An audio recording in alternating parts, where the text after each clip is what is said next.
talk about power series in the context of one of our most important series from previously in this chapter, geometric series. So something that we know from before, we saw this formula. The sum from n from 0 to infinity of r to the n is equal to 1 over 1 minus r. And we know that geometric series, we should talk about when this formula is valid here. This is valid exactly when absolute value of r is strictly less than 1. Okay, so we usually write r for this common ratio here, but there's nothing special about that letter. Well, what happens if instead of having an r, we stick an x? And so suddenly, our formula is the sum from n from 0 to infinity of x to the n is equal to 1 over 1 minus x here, where this is valid for absolute value of x is less than 1. And this right here,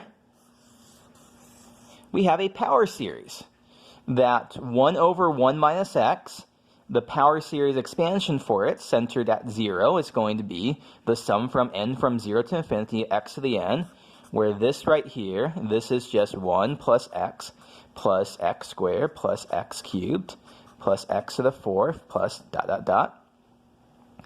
And so this right here, 1 plus x squared plus x cubed plus dot dot dot, is the power series expansion of 1 over 1 minus x. I think I mentioned this maybe in the first set of videos of this section, of this chapter, or maybe in class on what we're going to be talking about in this chapter. So if you remember that, that's why I said back then, this is the justification here for being able to say things like this. So geometric series, here is our expansion for this simple geometric series. And this is all well and good, and this would be great even if we had to stop here, but we can take this formula right here, and modify it to come up with other power series expansions for similar functions. So let's take a look at this. Let's show that 1 over 1 minus 2x is equal to the sum from n from 0 to infinity of 2 to the n times x to the n so I'm forcing us to fill in the interval of convergence ourselves here. And so take a look. We've got 1 over 1 minus 2x. Our formula here is written in terms of 1 over 1 minus x. So let's just substitute. We're allowed to do that. Let's just substitute in everywhere we see an x. Let's replace it with 2x. So what are we going to have now?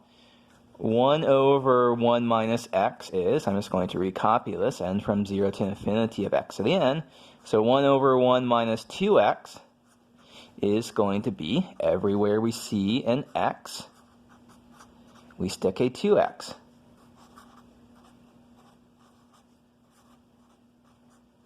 So this is our power series expansion. That's basically all we have to do right here to come up with this line, where we're basically done with that. Now we just have to figure out what is the interval of convergence here. So this is valid for absolute value x is less than 1. So we replace x here with 2x. This is valid for absolute value of 2x is less than 1. Okay, so let's pull out that 2 outside and divide both sides by 2. This is equivalent to absolute value x is less than 1/2. So to finish this off, here is, so this is the power series expansion for 1 over 1 minus 2x, and it's valid for absolute value x is less than 1/2. So that's a good example. Let's do one more twist here.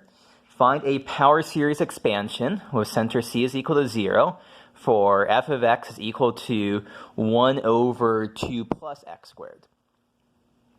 Okay, so we want to be able to rewrite it in a way so it looks, so 1 over 2 plus x squared looks like 1 over 1 minus x. So we're going to have to manipulate it a little bit.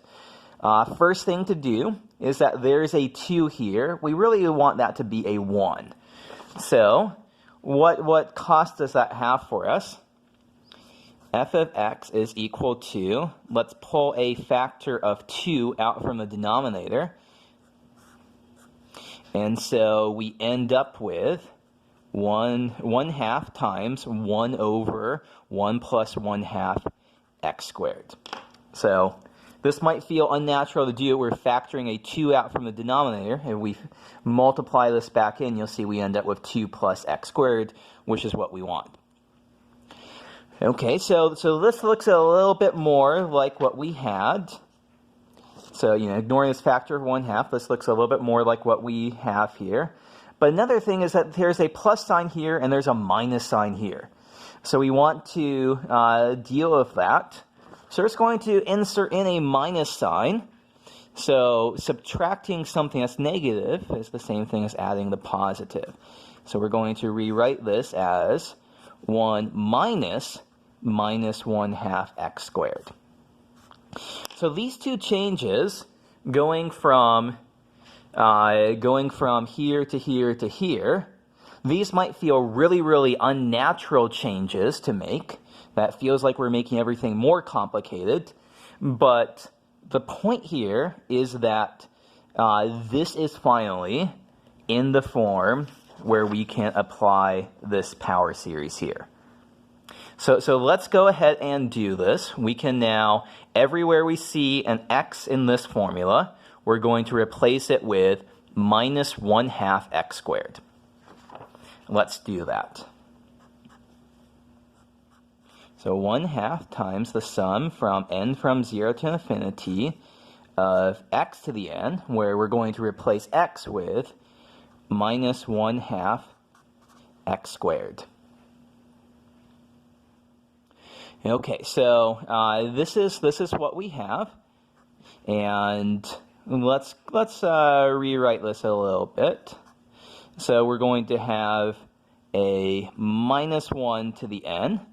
We're going to have in the denominator, we're going to have a 2 to the n, but we'll move this 1/2 inside, so it's actually 2 to the n plus 1. And x to the 2x squared to the n is x to the 2n by rules of exponents. Okay, so this is going to be our power series expansion for 1 over 2 plus x squared. There's one last thing that we should do, which is we should write down what is our interval, what is our radius convergence, what's our interval of convergence. Well, this formula is valid for absolute value of x is strictly less than 1. So we replaced x with minus 1/2 x squared. So this is going to be valid for minus 1/2 x squared is less than 1. The absolute value of that. So that is 1/2 times absolute value x squared is less than 1. Absolute value x squared is less than 2. So that says absolute value x is less than square root 2. So the interval of convergence is from minus square root 2 to plus square root 2. So that is using geometric series to very quickly write down power series expansions. As another problem to practice with, here's our second pre-class problem from the set. Find a power series with center C is equal to 0, where f of x is equal to 1 over 7 plus 3x. And you should also find the radius and intervals of convergence.